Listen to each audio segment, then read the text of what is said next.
नमस्कार,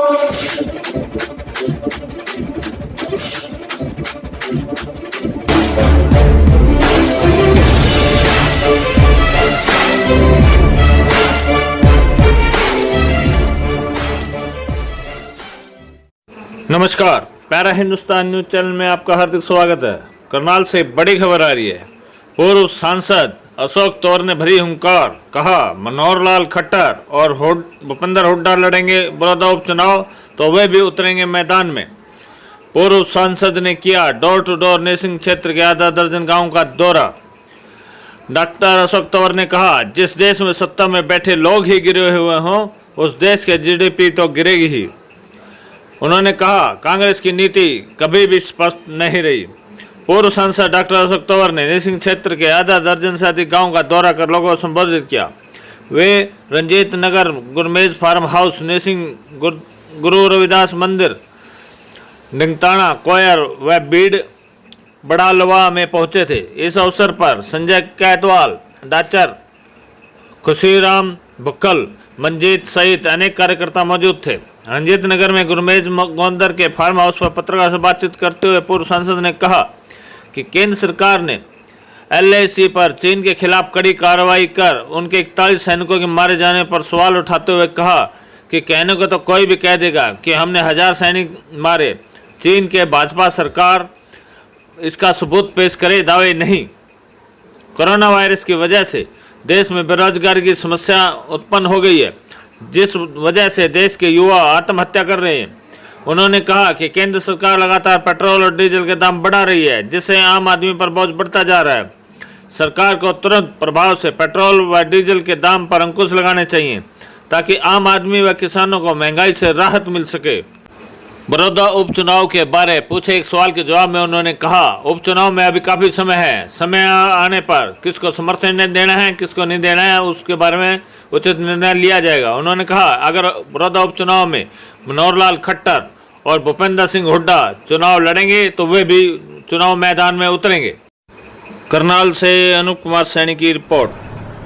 इनकी बीजेपी ने मजदूरी मार ली, हमारे साथियों कांग्रेस ने मार ली। तो हमने इनको यही कहा कि भाई आने वाले समय में इन जो देश के सामने, प्रदेश के सामने समस्याएं हैं, समाज के सामने हैं, उनका हम मिलकर के मुकाबला करें। बाकी तो सब चलता रहेगा, ये राजनीति तो बाद की विषय है, पहले देश और समाज के बारे में सोचें। तो उसी के लिए आज हम इकट्ठे हुए हैं, चर्चा भी करेंगे, कई गांव के दौरे भी हैं, लोगों से मिलेंगे, उनकी भावना जानेंगे, दुख सुख का हाल उनका सुनेंगे और जो हम कर सकते होंगे वो भी करने का प्रयास करेंगे।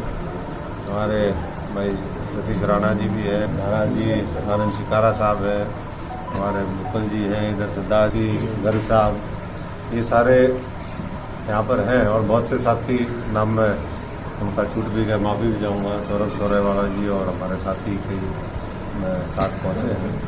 तो यही है हमारा तो कि इस कठिन समय में जब देश आर्थिक संकट से भी गुजर रहा है और जो मानवता के सामने जो एक बहुत बड़ा चैलेंज है, चुनौती है, आप देख ही रहे हैं, हर तरह का संकट, रोजगार का संकट, खाने पीने का संकट, किसान को उसकी हालात खराब, गरीब मजदूर को उनके हाथ को काम नहीं, सरकार के पास कर्मचारियों को देने की तनख्वाह नहीं।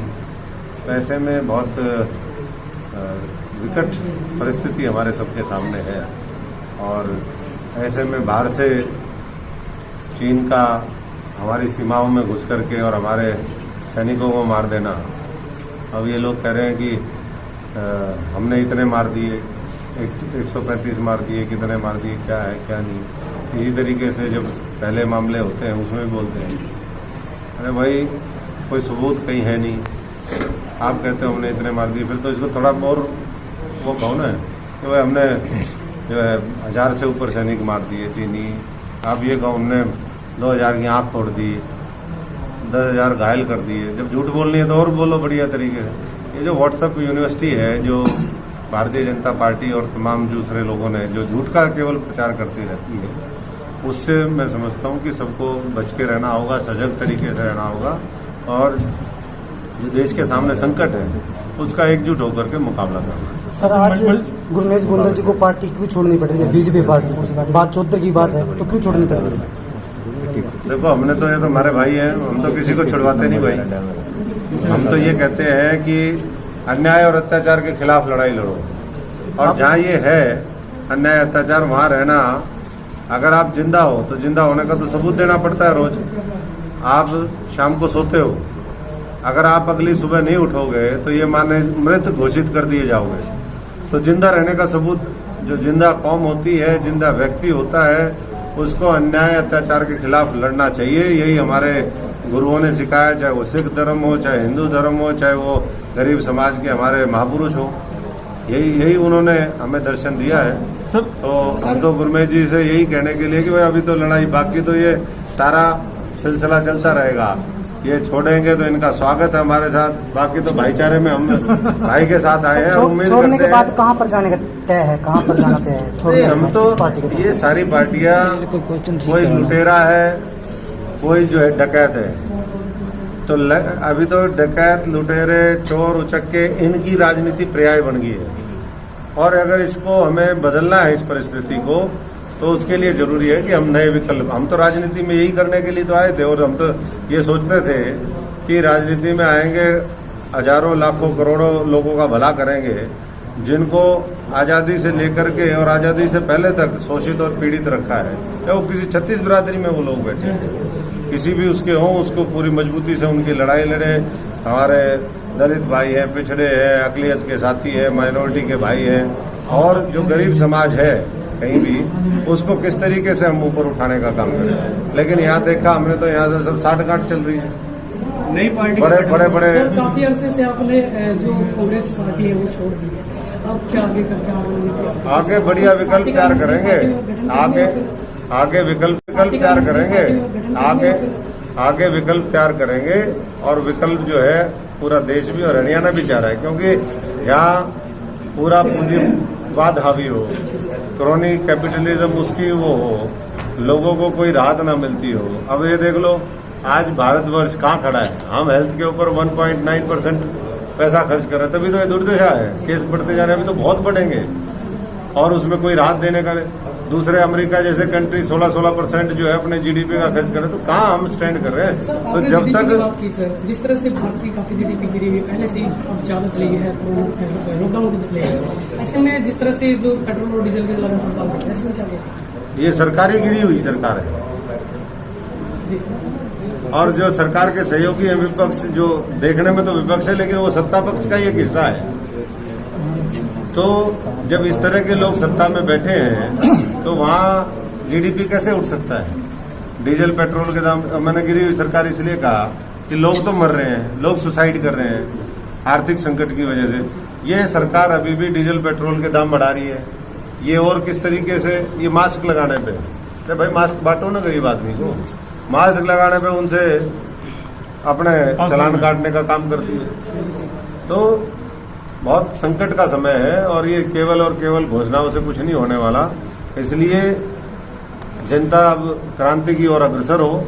जो क्रांति के बीज हमने बोए थे 5 साल पहले, एक समय आएगा, लोग जागेंगे, वो फसल दोबारा ले लाएगी। ये तो पीछे मामला जो है धोखा हो गया। नहीं तो मैं समझता हूँ कि सरकार तो जो संघर्ष के साथी थे इन्हीं की बननी थी, और इन्हीं के इलाज के लिए बीजेपी से साठ-गांठ करी गई थी। सर जिस तरह से गुरमेश गुंदर जी, आप इन्होंने बोला आपकी जो मजदूरी रखी गई है बीजेपी सरकार ने, आपकी जो परम भाई की है, और भाजपा ने जो मजदूरी रखी गई, इसकी बात 12 साल हमने पार्टी की सेवा की और हमने पूरी मेहनत लगन से काम किया। और जब देने की बारी आती है तो हम कहीं भी नहीं है, तो कहीं तो आदमी जाएगा। आज हम अशोक तंवर जी के साथ हैं, जो निर्णय भाई साहब लेंगे कंधे से कंधा मिला के हम इनके साथ पूरे हरियाणा प्रदेश में। जिस तरह से मार्केट कमेटी के चेयरमैन हटाए गए हैं, क्या वो चुनाव को लेकर उनकी तैयारी है? जिस हिसाब से हुड्डा जी, मुख्यमंत्री मनमोहन और एक दूसरे को बोल रहे हैं कि सामने मैदान में आ जाओ, हम चुनाव लड़ेंगे। नूरा कुश्ती समझते हो आप लोग? नूरा कुश्ती मतलब झूठी कुश्ती, हाँ, फ्रेंडली मैच, और अंग्रेजी में उसको कहते हैं सूडो बॉक्सिंग। अरे डुशुम डुशुम दिखाएंगे, अरे है कुछ नहीं। तो यही चल रहा है यहाँ पर। ये नूरा कुश्ती है, सूडो बॉक्सिंग चल रही है, अंदर से सारे मिले हुए। बाहर जनता को, अरे जनता भी मैं समझता हूँ कि उनको भी जागना चाहिए, समझना चाहिए ऐसे षड्यंत्रकारी जो हरियाणा को तबाह कर रहे हैं, जला रहे हैं, खराब कर रहे हैं, भाईचारा खराब कर दिया, वैसे लोग जो है अभी भी सामने आपके आते हैं, आप उनको चेहरा ही नहीं पर, आप तो सीधा नकाब अगर उतारोगे ना, इतने खतरनाक चेहरे हैं इनके पीछे, इतने दाग हैं, हजारों दाग हैं एक एक चेहरे पे, ऐसे लोग।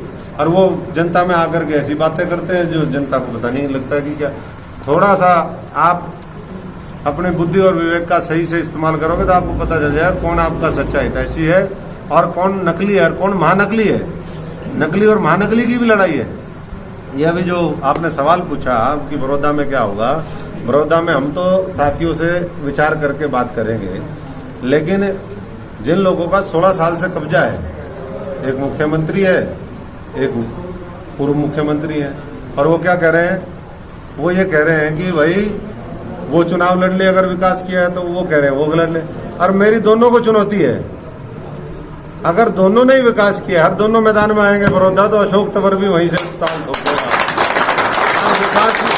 विकास का भी देखेंगे हम मामला, और विश्वास भी कितना है जनता का वो भी देखेंगे। ये तो कोई विकल्प नहीं था। जब विकल्प नहीं था तो निकम्मे महानिकम्मे ऐसे ही लोगों को मौका देते हैं।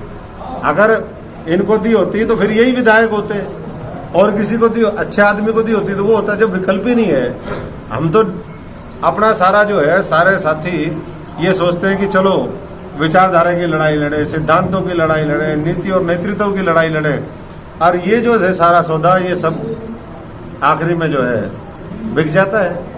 तो इसलिए हमने कहा कि भाई आज राजनीति को स्वच्छ करने की जरूरत है।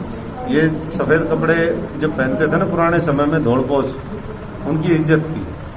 आज ये पहनने में कई बार जब मैं पहनता हूँ ना, सुबह सुबह पहन के निकलता हूँ, तो लगता है कि यार जनता क्या सोचे। क्यों एयरपोर्ट पे चले जाओ यूं घूरते हैं लोग, क्योंकि मैंने कहा ना चेहरे पे दाग इतने हैं, पहनेंगे सफ़ेद, चेहरे पे दाग, मन में मैल, हाथ जो है उनके खून से सने हुए। तो ये तो आजकल चरित्र रह गया। तो जब तक हम इसको ठीक नहीं करेंगे, और वही लक्ष्य लेकर के हम राजनीति में आए थे, और यही आजीवन जब तक हम राजनीति में है, समाज की सेवा में है, देश की सेवा में है, तब तक यही लक्ष्य लेकर के आगे बढ़ेंगे। कोई पहले ही नहीं रुके हम किसी से, अब कौन से रुकने वाले। अब तो स्वतंत्र है, अपनी सोच, अपनी विचारधारा, अच्छे लोगों का साथ ये मिलेगा तो सत्ता तो यूं पलटी जाएगी। पलटने के लिए लोग तैयार हैं।